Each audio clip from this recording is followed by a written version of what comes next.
Mary takes a long sip of the wine. I think I might have taped over a VeggieTales VHS with The Shining. Who knows?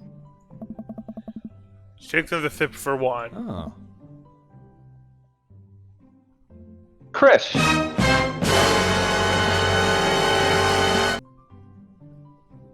Dad, can we go now? Lucian, have I introduced you to Conky yet? Hey, it's the punk from Amanda's school. I remember you. What?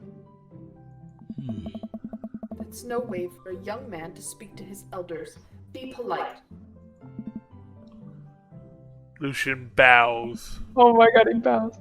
Whatever, sir. Lucian bows again. Mr. Christensen, may I have a veggie burger, sir? Coming right up, bud. Are you vegetarian? Yep. That two veggie burgers. Did you know that some people in the Victorian area were vegetarians? They described carnivorous type people as blood lappers. Dad. Eh. That's really interesting, Damien. Joseph turns to the grill. Just a hint of tattoo peeks out from underneath his sleeve. Can't believe I didn't notice it before. It looks like the bottom of an anchor. Tattoo? Yeah. Yep. I wasn't always a youth pastor, you know? That's so cool. Want to see mine? What? What? Lucian pulls back some rubber bracelets, revealing a lopsided 666 in black ink. Oh. My buddy gave me a stick and poke tattoo last week. I think it's healing up pretty good. Lucian. We'll talk about this later. Yeah. That's pretty cool. What's the significance of the tattoo? I don't know. I just thought it looked sick. Oh. Well, in my opinion, the only reason you need to get a tattoo is because you want one. Careful though, that number carries weight. Man, Joseph is a way cooler youth pastor than I thought. I just figured youth pastors popped out of the womb with a Bible. Wonder what he did before preaching. Alright, so I guess we'll talk to everyone, just to be fair. Matt and Hugo seem to be embroiled in an intense discussion. Craig looks on, smiling politely. I walk over to say hello. Well, I don't think it's fair to try and compare two art movements like that. Periods in art only exist because they're a unique byproduct of the social and political climate of a time and place.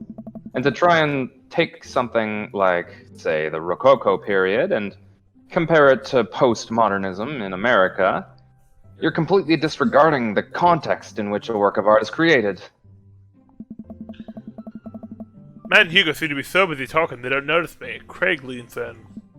Dude, I have no idea what's happening. That kind of comparison just eliminates the reason art movements are so important in the first place. You're not wrong, but I think there's no harm comparing one work of art to another. You could definitely say one painting is better than another if you're evaluating technical skill from a purely formalist standpoint. If I showed you a Matisse and then showed you something by the Dutch masters, which one would you say shows more technical prowess?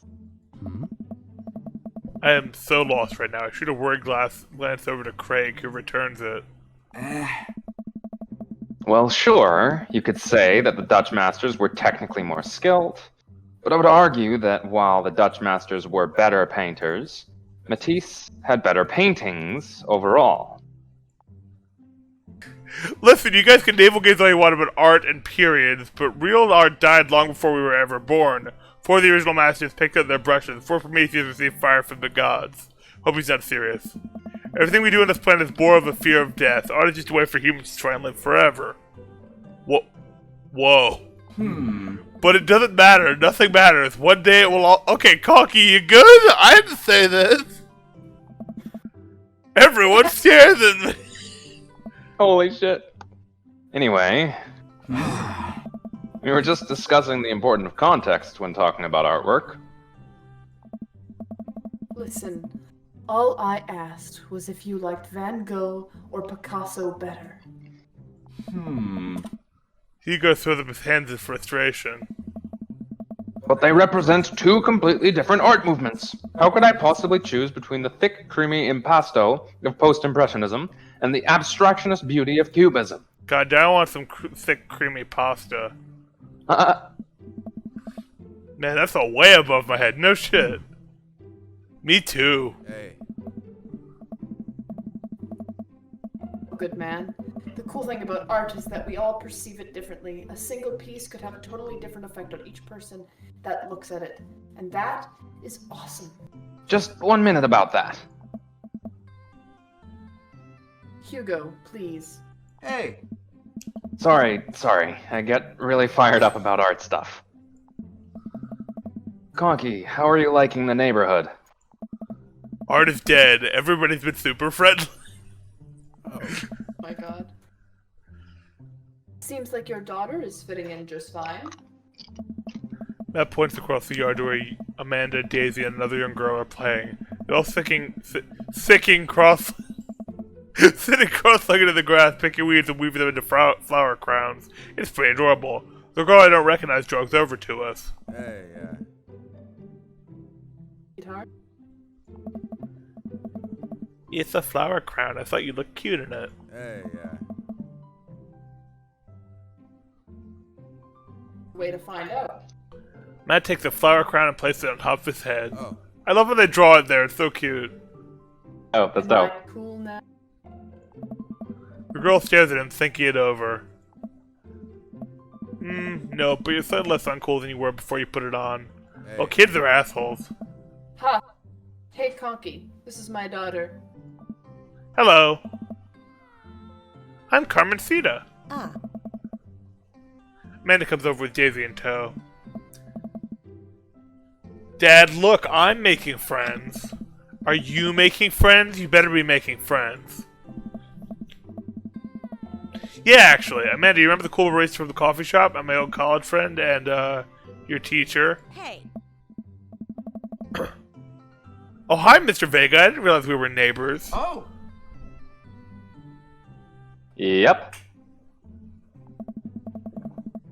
You still gonna get me that overdue term paper? Ha ha ha! Great seeing you! Amanda finger guns her way out of the conversation like a champ. I love that. Amanda, go. And it really is. She learned the finger gun move from me. I'm very proud. Oh.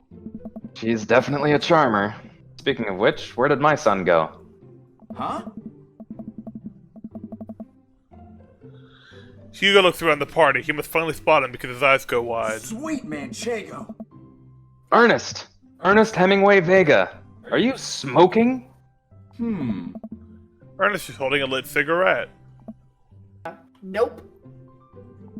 He's a little bit younger. I see Ernest across the way. He kind of takes a long drag of his cigarette and then flicks into a gutter.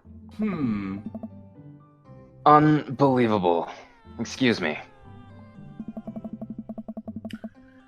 Hugo marches over to Ernest, so I turn my attention to Matt and Craig. Kids, right? Hey, And I do not envy Hugo. The last barbecue we had, Ernest tried to shove a sparkler down Joseph's pants. Nearly burned down half the yard. Oh. And the barbecue we had before that, he actually burned down half the yard. And it spread onto my lawn and burned down half my yard, too. Oof.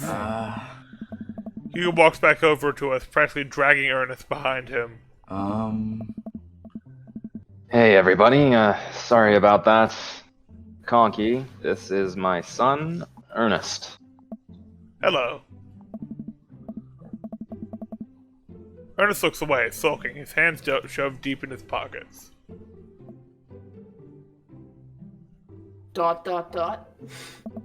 Hugo nudges him impatiently. Hey, Nice to meet you, Ernest. What grade are you in? Better. Oh. Ernest.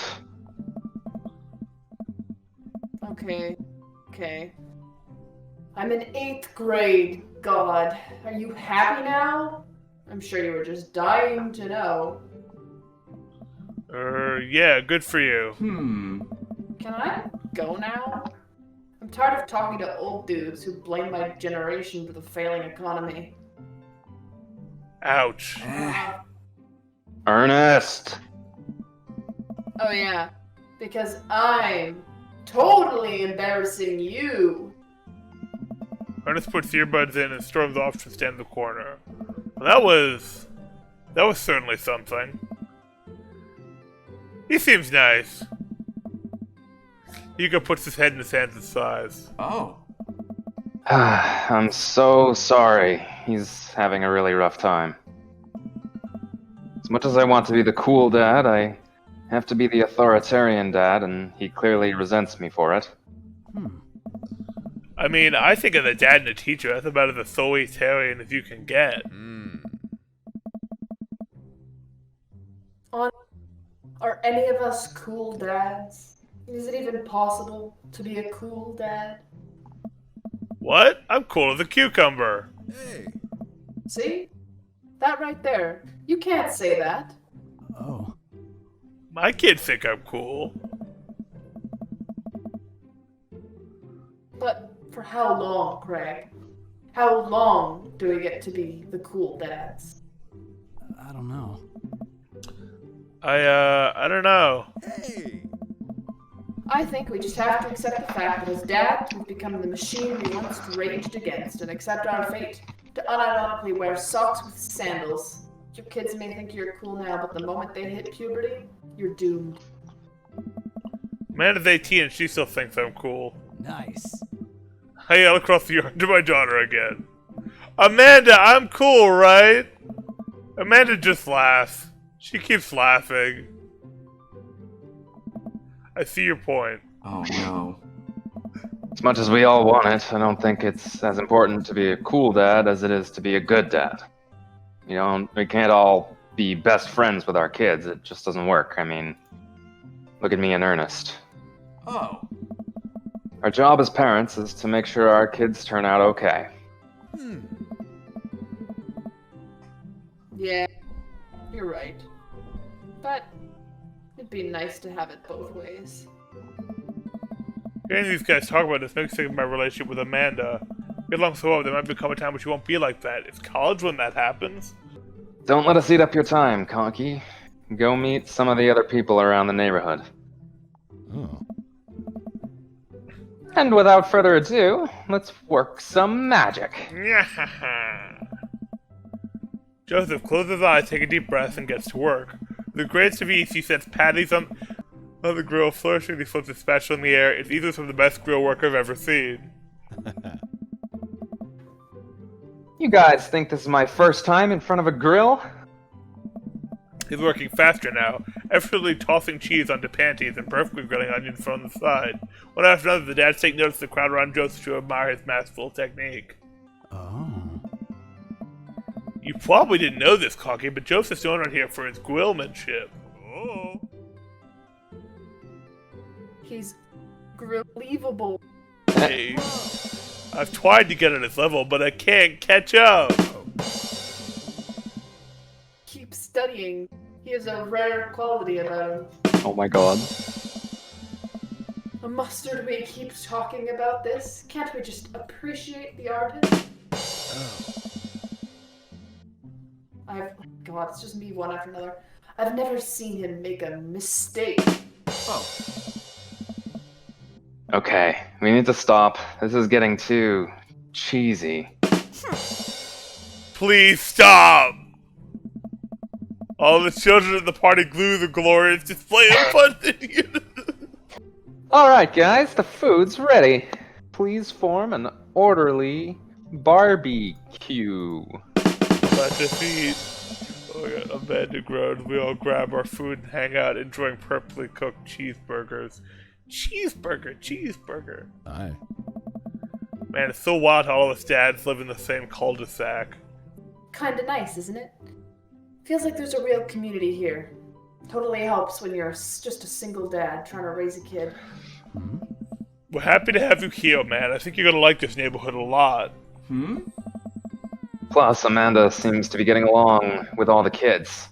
If she decides to get into the babysitting game, she'll really make a killing. Oh.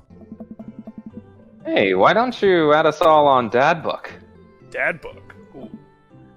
Yeah, it's a great social network for dads to keep in touch with each other. We're all on it, so if you ever need to reach out to anyone, that's the simplest way to do it. Sorry, I'm just an old-fashioned dad. Social media goes over my head sometimes. Give us the times, Conky. Don't worry, Pops. I'll help you figure it out. The rest of the barbecue goes smoothly. We all trade stories and drink beer as our kids play on the lawn. Amanda breaks up a fight between Carmencita and those weird twins.